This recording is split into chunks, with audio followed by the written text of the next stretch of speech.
Okay, Steph, I'm going to get started so that we can get through everybody's questions and share some tips and tricks from our virtual teachers and be on time. Sounds good. Okay, so I'm going to start screen sharing.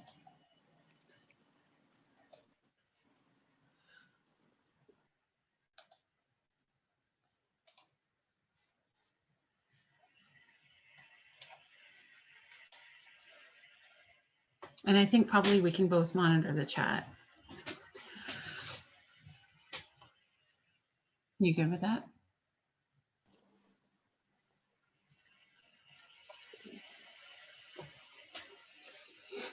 Okay, can you see my screen now? We can. Okay, perfect. So welcome everybody. This is the grade 4 Connect. This is the grade 4 Connect. I'm doing a grade 3 after this, so you can stay on there if you want, or just connect with us again tomorrow because we're going to be running these every day. Steph Wood and I are going to be running this session, and we also have some virtual learning support teachers or virtual learning teachers who are doing the remote learning thing all year long, and they're going to be here to share their awesome advice for everybody. But first we'll get started with our land acknowledgement. So we would like to acknowledge that the land on which we are connected through is part of the traditional territory of the Chippewa, Odawa, Potawatomi, and Delaware nations. All right. So I think what we would like to start with is just asking, these are sort of some of the topics we thought we would cover for our learning this week, talk about being flexible, keeping connected, keeping the learning going and learning from each other. And as we know, our learning this week online is just going to be 1 week, but we know that there's going to be some challenges with that and some great experiences and some good takeaways that we can all learn in case this happens to go a bit further in the future. So Steph's great advice was we thought we would start with your questions because that's really what we're here for. We want to know what you're wondering, and you're welcome to unmute yourself or post in the chat there if you have any questions and wondering, and we're happy to try and troubleshoot that with you as best as we can. So please feel free to do that at any time. Yeah, and as we're going through this slide deck as well, like stop us and ask us your questions, because this time is really for you, for us to help you in any way possible. We do have some things to show you just in case you came for ideas or just wondering what other people are doing. But Steph and I don't have our own classes, and we're not running the show like you guys are. So we're kind of just going on our best guess and from what we've talked to people about, our colleagues about. So if you have anything, it would be great to hear from you there.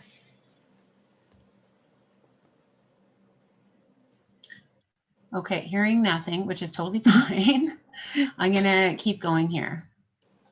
And we are joined today with, and I can't see everybody anymore, but I know I saw Joanne Stasso here, and she's a grade 4 teacher with the Virtual Learning School.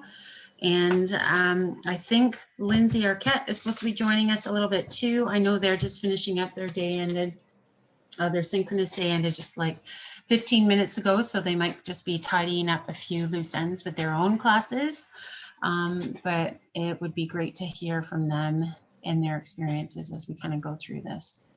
So we do have a question from Kelly. And Kelly, are you a prep coverage teacher, or do you teach multiple grade 4 classrooms?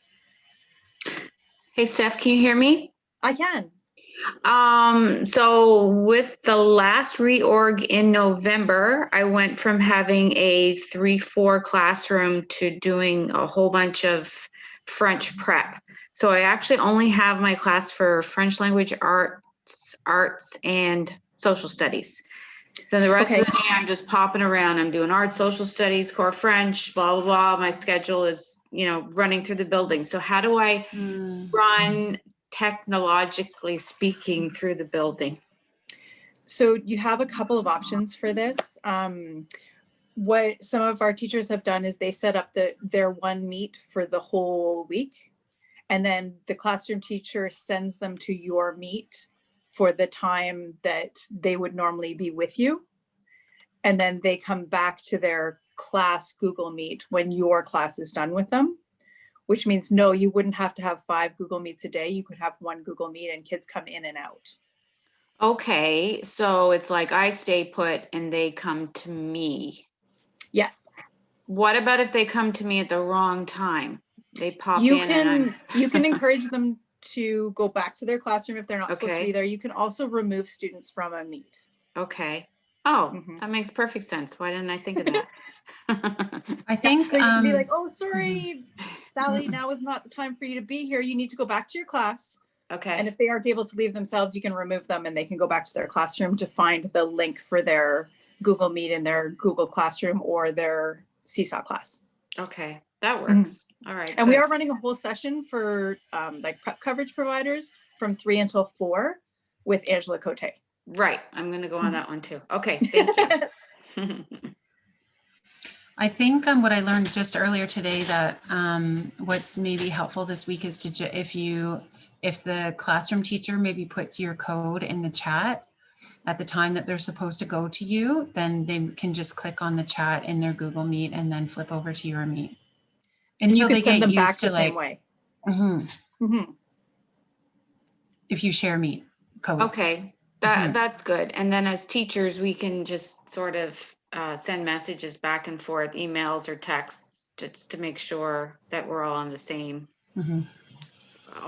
pattern. Okay, all right, Mhm. thanks. Because I think maybe what will happen is when your kids leave a meet, they won't be able to find the new code maybe easily, and then you'll like spend a lot of time chasing kids when because they won't be in either meet. You know, they might be lost in no meet zone. Yeah, and Yep. I do have a 1-2 class and a 2-3 class, so I'm not sure how good they'll be at going off one meet and going on to another, especially if they don't have a tech type parent at home to help out. And some teachers do just have you join their meet, but it's really dependent on the teacher. So like you could have your own meet, which is ideal because then you always have control of it. But for those littles, that teacher might find it easier to have you come into theirs, but that'll be a discussion you have with the teacher. Yeah, okay. We'll have to do some trial and error over the next day or two.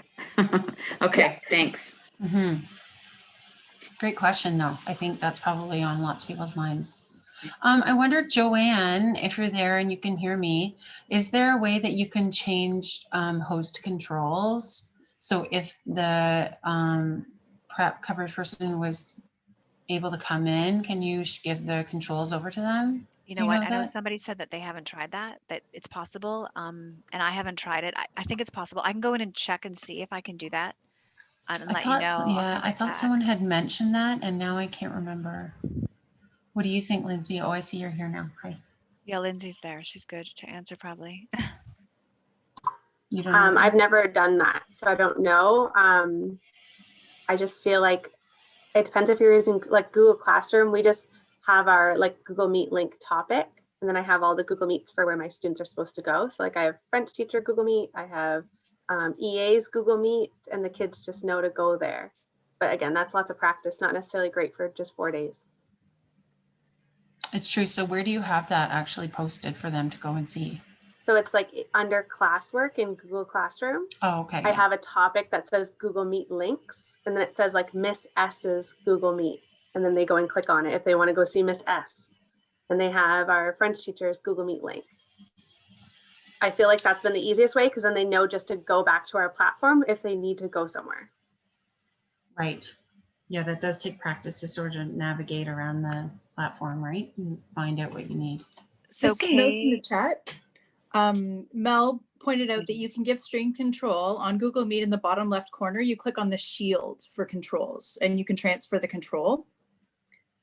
And also the muting of students, I believe, is under the people section, but I might be wrong.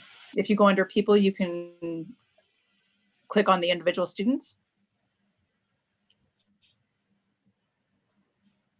I think So that's under host if you're control. unable to mute your students, then you probably don't have host controls. Are you using the Google Meet from Google Classroom? Because if you're using just the link that you generate from Google Classroom, yeah, there's no host controls. Everyone, it's whoever signs into that Meet first. So don't use that one is my suggestion. Make a new Google Meet that you created in your calendar that just repeats every day. And then you have control. Otherwise, one of your students has control.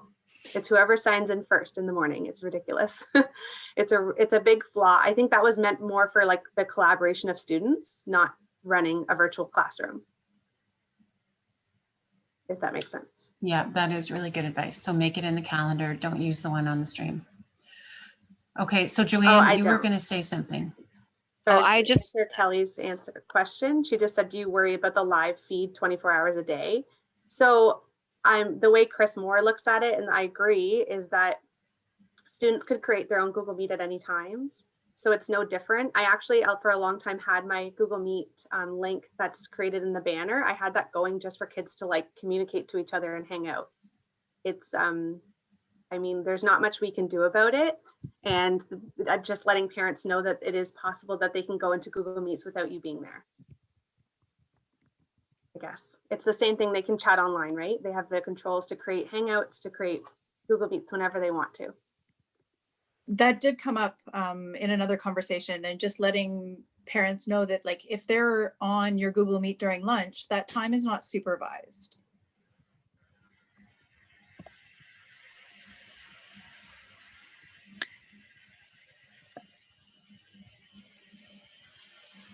Hi, Joanne. Hi, I just looked it up and it says there's no way to co-host with somebody. There's no way to share like the host controls. Okay. Thank you. Yeah, no problem. Okay, were there any more questions that came through there?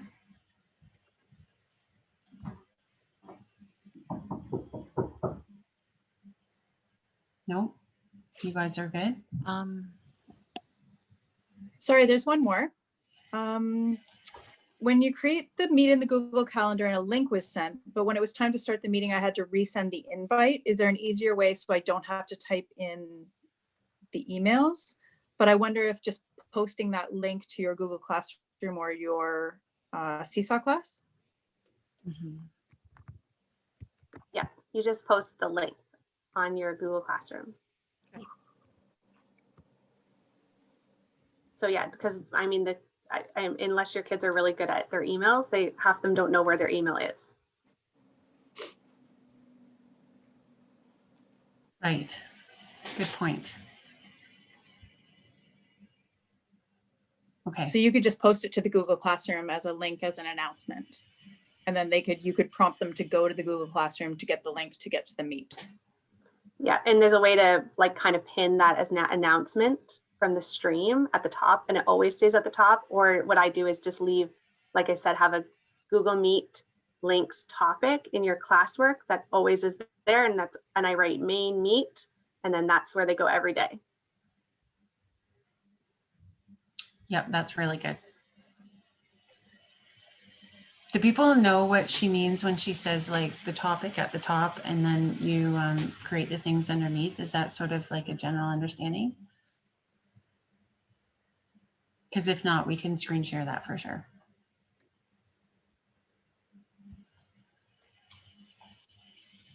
Okay. Okay, so I'm gonna just continue on here. So I think one of the valuable lessons that the online teachers learned, the virtual remote teachers learned, is that you have to be super flexible in your approach this week. And for them, it was, long lasting, definitely. So these were some of the words that they were sharing in our previous discussion. So go slow. Things are going to take way longer. It's okay to deviate from the plan. Curriculum coverage would not be the same remotely. Take time to solve tech issues. And it's okay to take extra DPA breaks. And actually, my program principal was sharing that DPA initially, like when we all think about it, we think of like a 20-minute block a day or 30-minute block a day. Initially, when it came out, it was supposed to be in short little breaks. It was supposed to be, when they thought about it, it was going to be, you know, like 10 minutes here, 5 minutes here, 5 minutes here, as you needed it throughout the day. It just kind of got hard to schedule that way. So we started putting it in like a lump of 20 minutes. But think about that as you're like planning your day. And I think both Lindsay and Joanne would say that like you can definitely tell when the kids need a break online. Lindsay, you're giving me the eyes like, yep.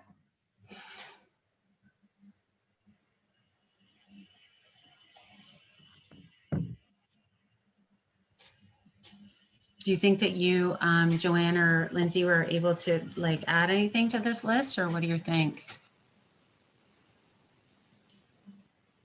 I just think honestly, be patient with yourself, and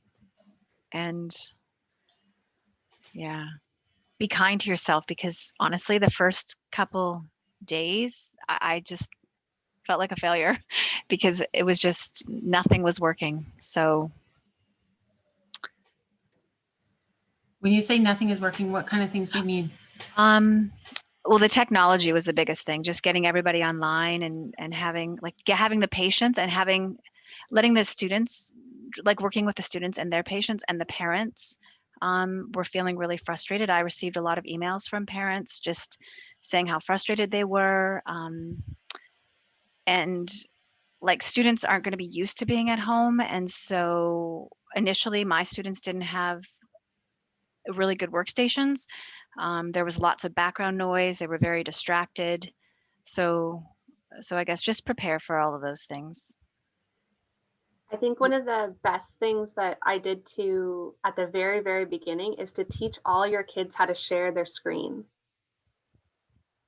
It's like the most helpful thing ever, because then all of those things that like, it's going to take forever. But like, if you honestly, if your first lesson is like, we're all going to share our screen and take a chance to show what our desktops look like or our devices look like. Cause it provided me with so much background about what was even on their device. Like, cause you can actually see their apps and things like that. Yeah. And see how many tabs they have open. It's like, it's really eye-opening. Okay. Yeah. Okay. That is good, because then you can also help them troubleshoot on like where to go, what to press. And every time we did any assignment, I would have probably 4 students share where to go to get the assignment. Okay, so now Kate's going to show us where the assignment is, and she's going to open it for us. Oh, by screen sharing. Yeah, so they would so I would have like 4 students go to the assignment separately. Right. Because then it was like, you could see that like someone's, because they're on an iPad, you try to open Google Slides and it comes to a blank page that says like it's unsupported. Well, no, there's a little box in the corner that you have to click, and you like talk through all of these. Okay. That's why it takes so long. On different devices, there's like almost nothing they can do independently for a long time. Yeah. So that's good advice for this week, because there probably isn't going to be a ton of curriculum coverage, and anything that you do curriculum wise is going to be a review of December, which is maybe what you were due in face-to-face anyway, being the first week back in January, at least for the first couple of days. So actually having them play around with that tech part might be really helpful, and like seeing what kind of device they have. And I wonder too about in my own house, like the iPad that my son was using was too outdated to even use Jamboard. So his teacher had assigned something today to use Jamboard, and we couldn't even download it on the app because it was below the 11 iOS, which is telling of our ancient devices around here. But and just, some of our devices, oh, sorry. No, go ahead. Some of our devices too don't have Google Meets installed. So devices that students will be taking home. So that may also create a difficulty for the students to be able to access your Google Meet. But so if they have the link for the Google Meet that was sent via email or whatever, and they click on it, are they able to, it would open for them or no? So if they're on one of the older iPads that doesn't have Google Meet installed, it won't open in the browser because it's the same thing as the Jamboard. It needs to be a new iOS. But but they could open that Meet on a different device. Say they had a phone that they could use for that, or so that piece. But hopefully you don't run into this very often. But there are some of our devices, because the app management system is different for the pandemic devices versus the devices for every school versus the old TELP that may still be in your building. It'll really depend on whether or not they have the Google Meets installed. So it might be a good idea when we return,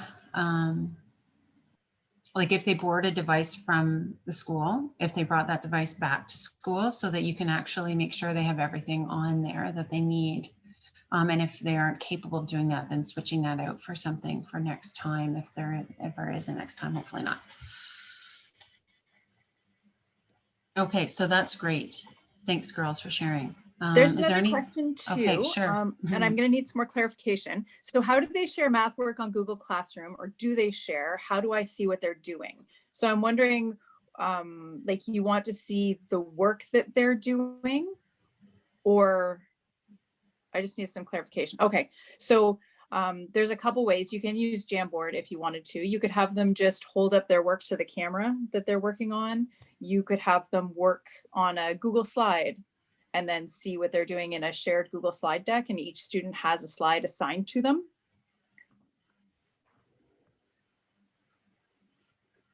I know Lindsay has a good one. Lindsay, do you want to talk about Whiteboard FI? Yeah, sure. So I use Whiteboard FI because I know at the beginning it was hard, especially if kids can't access Jamboard, because that was a issue at the beginning for us, that not everyone had Jamboard. So Whiteboard FI is a program just in the web browser, so everyone can use it. If honestly, just Google it, it will come up. And it's a digital whiteboard. You can use. You can screen share if you want, Lindsay. Oh, I've never screen shared on Zoom. Oh, okay, that's not that hard. Do I do screen? Yeah. Is that it? Mm-hmm. Can you see? Yeah. Oh, this is fancy. Okay. Now you know how I feel when I'm in Google Meet. Yeah, really, eh? As soon as you get a new one, you're like, I don't know how to do this. This just shows I'm not techie. I've just learned a lot through this. So can you see what I'm typing and everything? Perfect. Okay, so if you open a whiteboard, this is Whiteboard FI. So I'm going to create a new class, and I just name it whatever. And I do this like while I'm talking to the kids. So I'll be like, okay, I'm going to open a whiteboard, and you can do enable a waiting room. Depends on your kids. Sometimes I have students who keep clicking on the link, so then they're in there like 7 times. So I did enable waiting room at the beginning, so then you like accept the students so that they actually have to wait a minute and let everyone come in. But now I'm at the point where I feel like I don't need to. And all I do is I copy and paste. I'm going to give it to you guys so then you can join it if I know how to get in my chat again. Where's my chat? I think if you scroll over the bottom, yeah, they'll be at the bottom. Okay, so if you guys just go on that link, everyone. Mm-hmm. And then as you guys click on it, it will ask you for your name.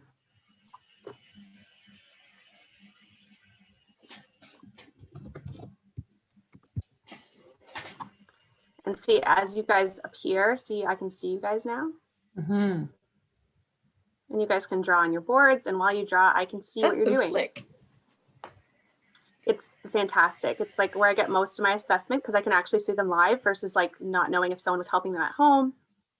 So then what I do is I go to toggle my whiteboard, which is my teacher whiteboard.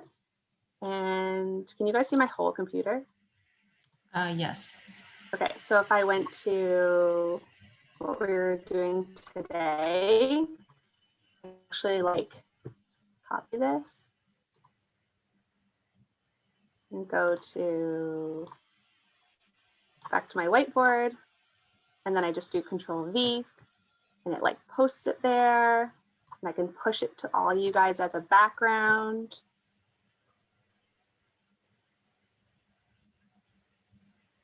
My connection's not very strong, so So this is to do with the math question, like how the students are showing you their math work. Was that the the question that came I mean, up? this is just a random thing I just posted because it was, Sure.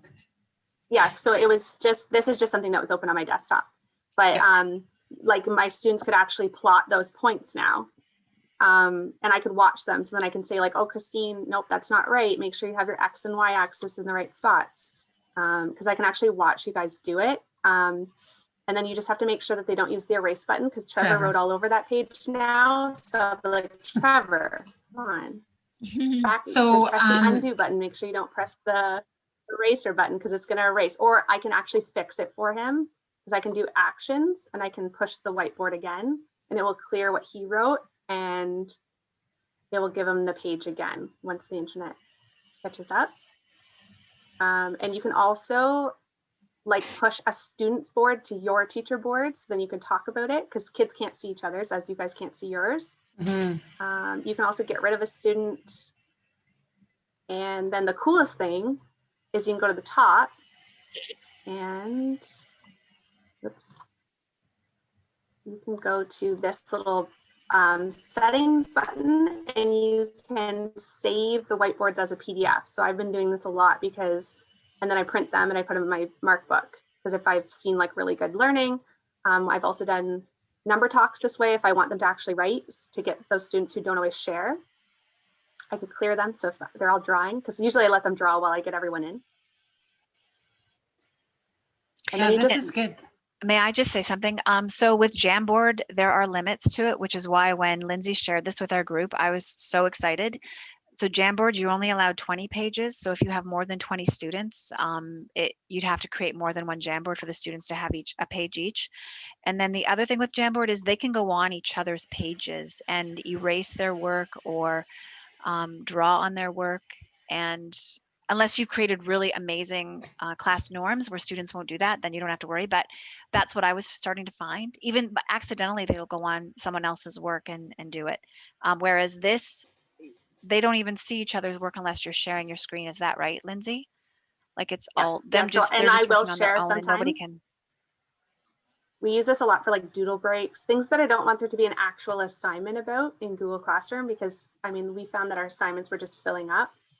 So this was like to check in and I'd be like, oh, good job, Christine. This is great. Everyone look at Christine's because I'm sharing my screen. Yeah, you can do tons of stuff. There's like drawing tools. It's just a nice alternative to Jamboard if you don't, either your some of the devices can't download it, or you have more than 20 kids, or you are having that issue where they're drawing on each other's. And it's another way to sort of have the kids doing something without actually having to go into Google and submit an assignment.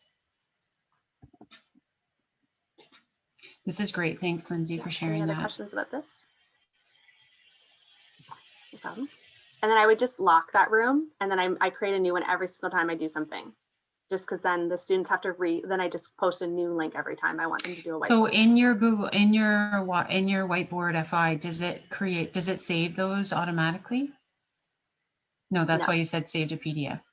Yeah, and the other thing is you can't like really prepare them ahead of time, because as soon as I close it, I think it will be gone. Like, so that's why I usually just have something created on like slides, and then I'll just like copy and paste like I showed you. That's what I would do in real life with my kids, and I just tell them this is what I'm doing, and they're used to waiting. Okay, yep, that's great. Were there any other questions about anything else? Oh, Trevor's still working in there. Sorry, Trevor, can you erase like the lines that you did? So you have to press the undo button. Otherwise, just using the undo is the only way? Well, you can, there's an eraser tool, but it will erase the picture I put on your board too. Oh, okay. That's why it's usually like we talk about it and we say, you know, don't write on it. Otherwise I'll just keep pushing it because I can tell they're just like being silly or whatever. And I'll just keep pushing them a new page until they work. That's my solution. The eraser tool does allow you to erase part of it. Like you have 3 options when you press the erase. You can erase your entire background, the foreground, or just use your eraser tool. So he could use the eraser. Okay, good to know, because my kids always just erase everything. Like, so they must always press the one that erases everything. Right, yeah.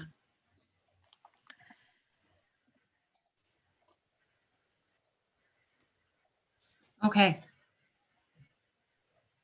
Any other questions happening?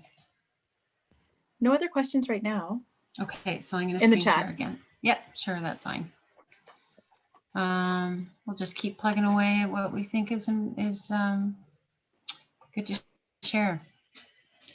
Okay, so then we have, so we talked about being flexible and giving yourself some patience. You know, it's this week, but it's also like a week, so we have to do something with it. I think the next part that's coming up is keeping connected. And I think the gist of this was sort of keeping connected to your kids. So checking in on all your kids and building that online community. And then also working through all those tech issues that I know was like a big stumbling block in September for the virtual teachers. So is there anything that people have questions about, either technically or how to sort of build that? Like, what are some important things that you think your kids, I know Lindsay shared about having everybody screen share. That's probably a great tip, something that they could practice doing one time. Is there anything else that you think would be, I know that for the younger grades, for sure, it was like the mute on and off, like it, because then you're taking like 20 seconds every time someone wants to unmute and remute, and any quick tips or tricks there?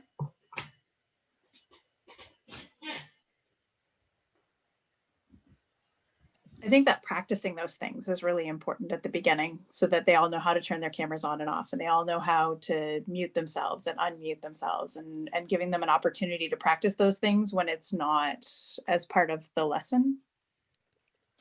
Mm-hmm.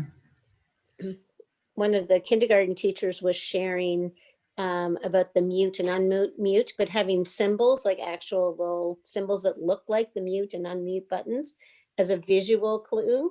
And that way you're not always saying you're unmuted, you know, you're muted, unmute.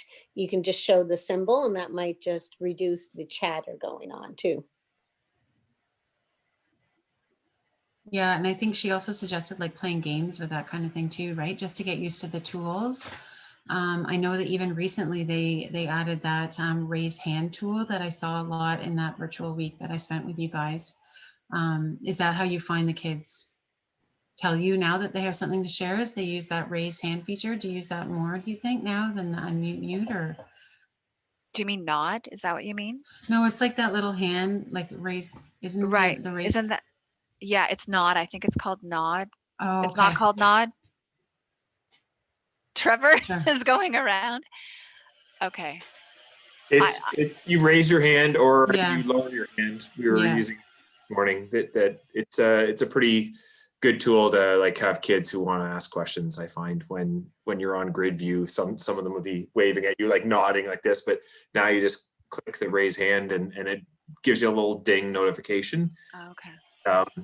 Then you can address that student and then go back off. That's what I just found even this morning, just my first Google Meet with them. They were using that, and I was able to quickly go off to each student. Trevor, did you find that lots of your kids needed help, like to find the grid view, like change the layout?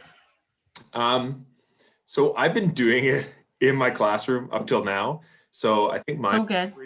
well, and you know my class, Kate. Mhm. They were pretty good, like technically.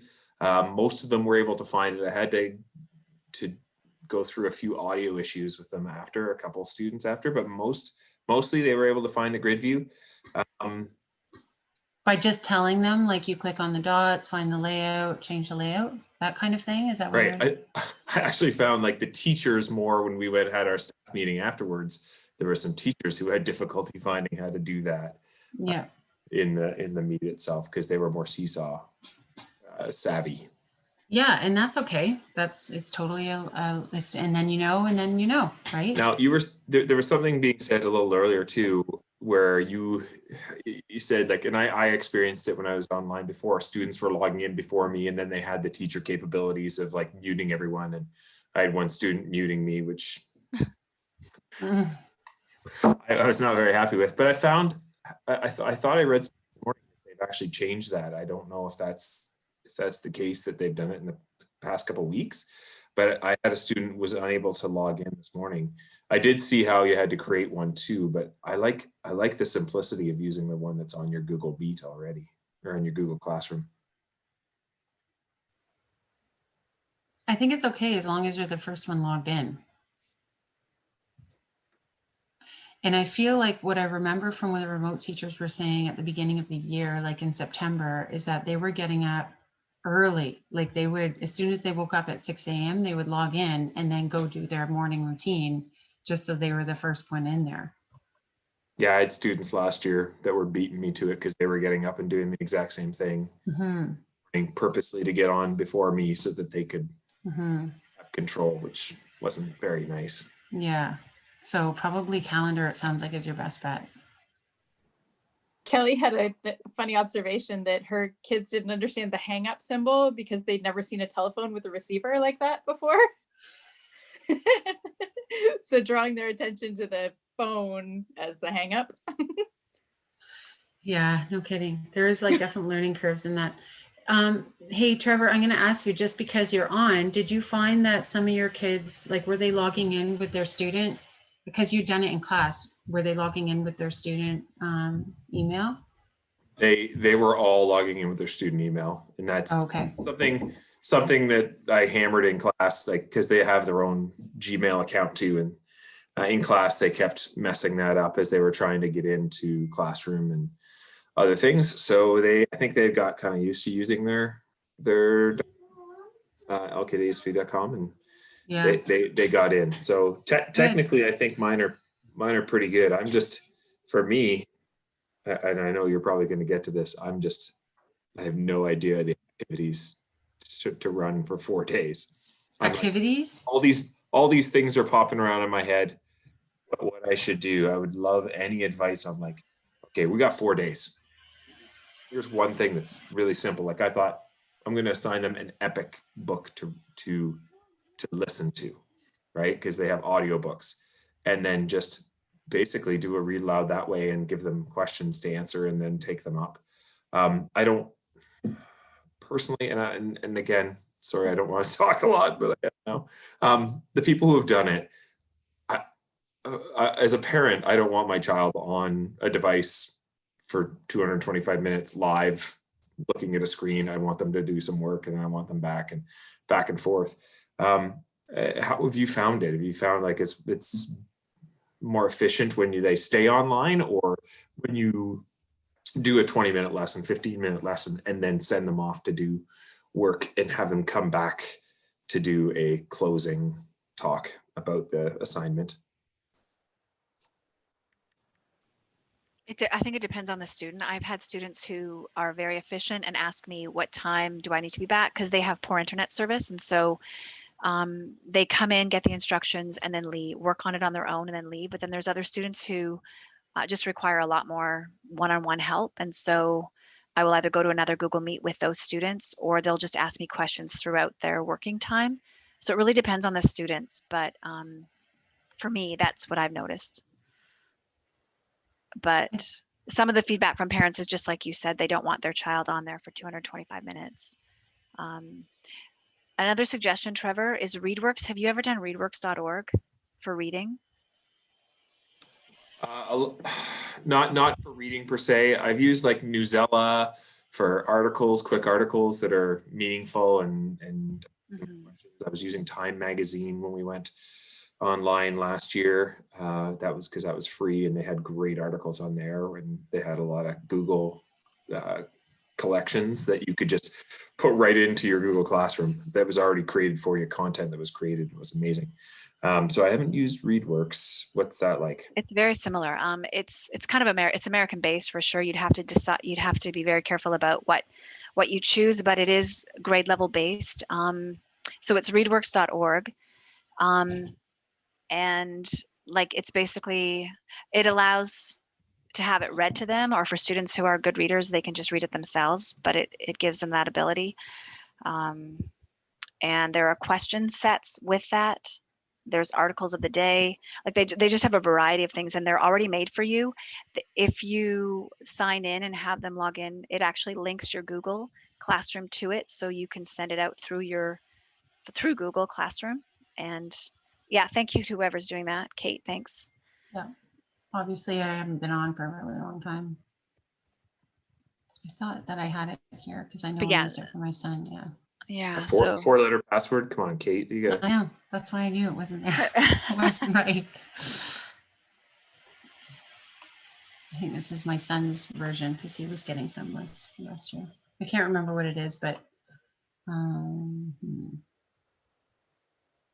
sorry, I can't show you at the moment. But this is the website that you go to, and then it has some really good reading comprehension worksheets for sure. Lindsay, I was going to share, what were you sharing earlier that you were like, you know, it's something easy that I would work on this week would be what?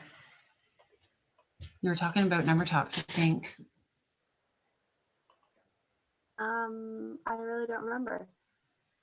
I was just saying that, like, I find number talks work really well on Google Meet because students kind of are forced to give themselves that waiting time. And I find that kids can also like write on a piece of paper, even though they might not in school because no one can see them. And so I feel like I've just been having a lot of success, and I do kind of go between orally communicating with a number talk and using that Whiteboard FI.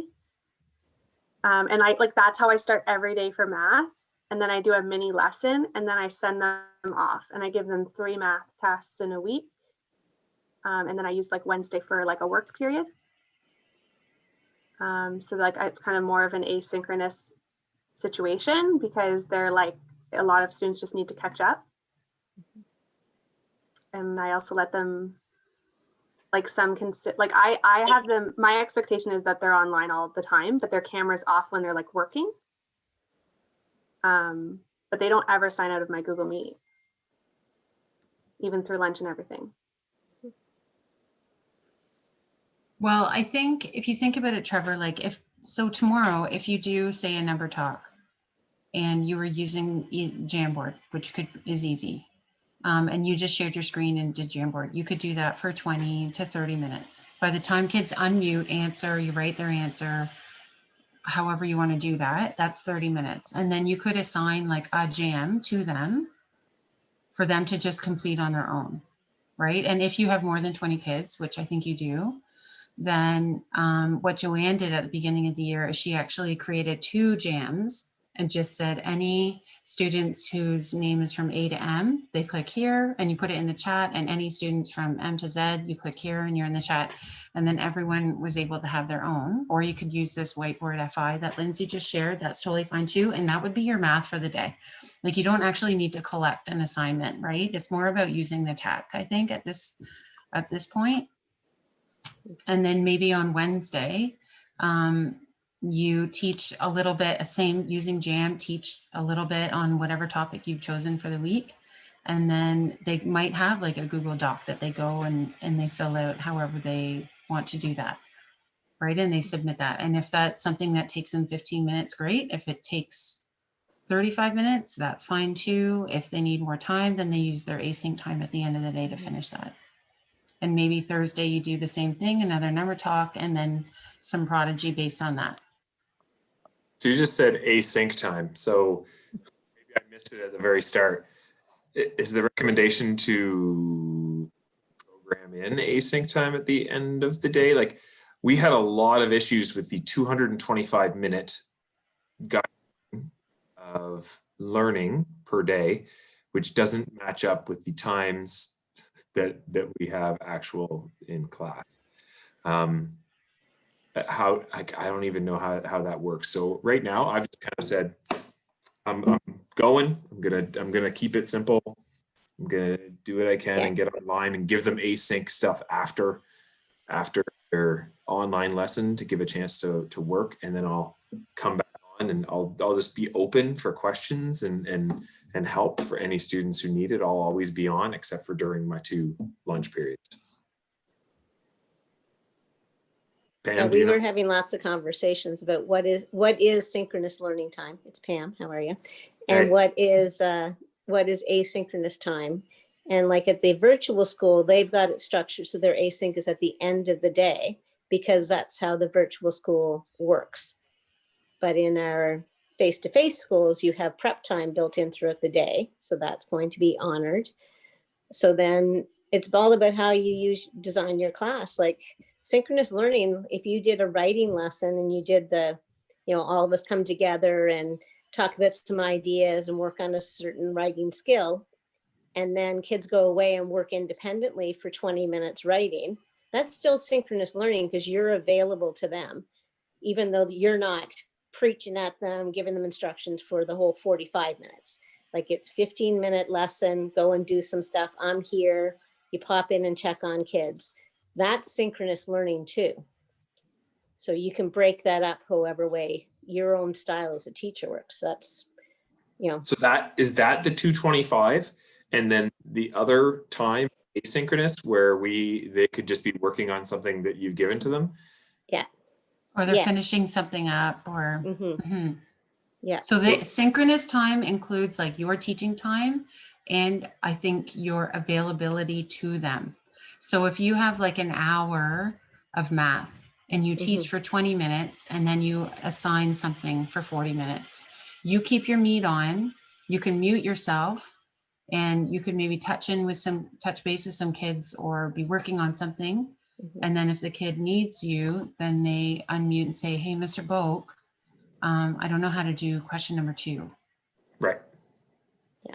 So you're not like in front lecturing, giving ideas like dancing, whatever for the full hour. You're just like you would do in the classroom, right? There are times when it's go do your independent thing and then let's come back in 20 minutes. I'm going to set the timer in 20 minutes, come back and we'll consolidate this lesson. So with the balanced day in 225 minutes, basically, if I take that first 40-minute break, do my second block, it almost only leaves like 10 minutes in the third block, or do you just extend that second block a little bit of synchronous and then do call it a 40-minute break, and then you guys should be getting back together, or just end it? Like, do the online people end at 1:30?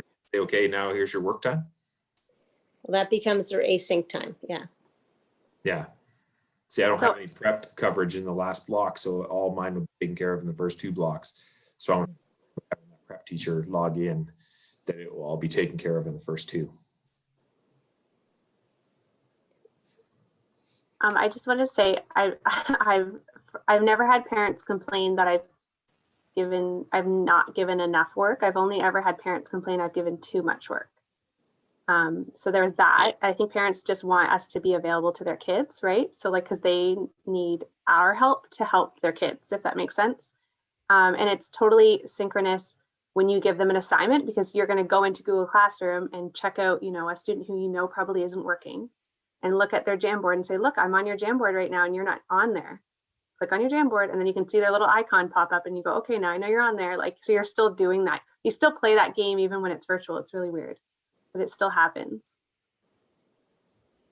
I hate to interrupt, but I just want to be cognizant of time. Yeah. It's 2:48. So we have a couple more minutes to chat, but we do need to end on time to make sure we can get the next meeting started.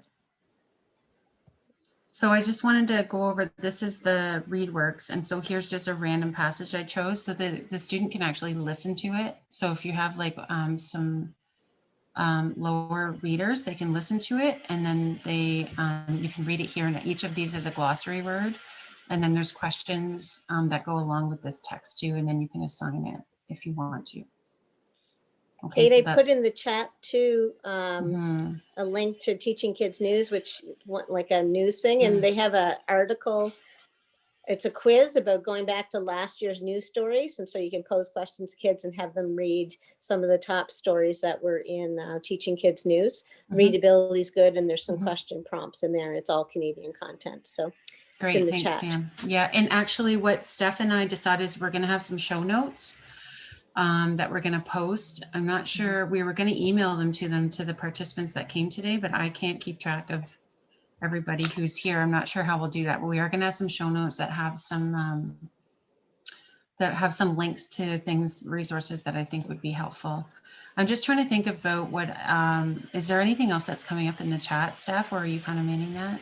A lot of questions about timetabling, and Okay. like, and I might- whether or not there's Mhm. additional work that is suggested for the async time, which is not what I understood, that they are working on what you've been working on Mhm. during the day. Mhm. You're not prepping extra work that they're doing after your 225 minutes of synchronous time is done. They are continuing to work on whatever you have been working on. Maybe they're doing some reading, maybe they're doing those kind of things. And definitely if you have parent questions, you can go to your admin. These were a couple sample day plans that Tanya Steele on our team, who used to be, she just recently joined our team. She was the grade 2 teacher in virtual, and this is something that she kind of put together and how she would break up her day. Now in the virtual school, they have a break and then lunch and then break. So it's a little bit different from our balanced day schools, but you can sort of adjust how this would go. So she's allotted, half an hour for a morning meeting. Kate, can you just press present so we can see it Yeah, bigger, please? sure. Thanks. Yeah. Sorry, I should have done that before. Because I do it think all the that's the time. thing, is that things take so long, right, Lindsay? That I think, what you think is going to be a huge chunk of time ends up taking a long time to actually complete. So she has half an hour here for morning meeting, and then she's sort of given herself some math, whole group time. And then they have a break. She's got some prep in here. Some of their prep is designated at the end of the We meeting. also suggest the virtual teachers have all learned that 20 minutes is enough gym at a time. So split up your 40-minute gym if you don't have that as a prep, because it's really hard to do 40 minutes of phys ed virtually.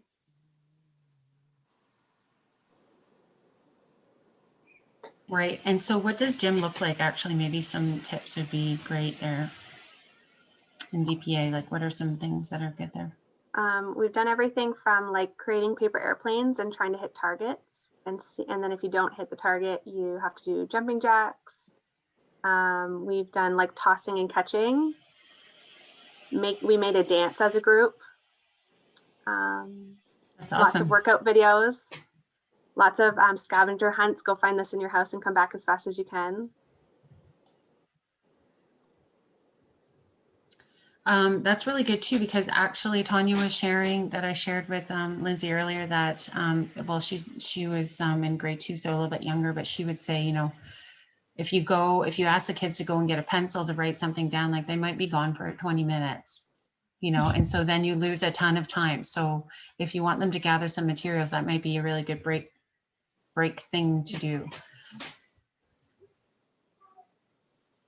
This was another schedule that she came up with that was a little more basic, but you could see how she broke that down there. And actually, if I skip ahead.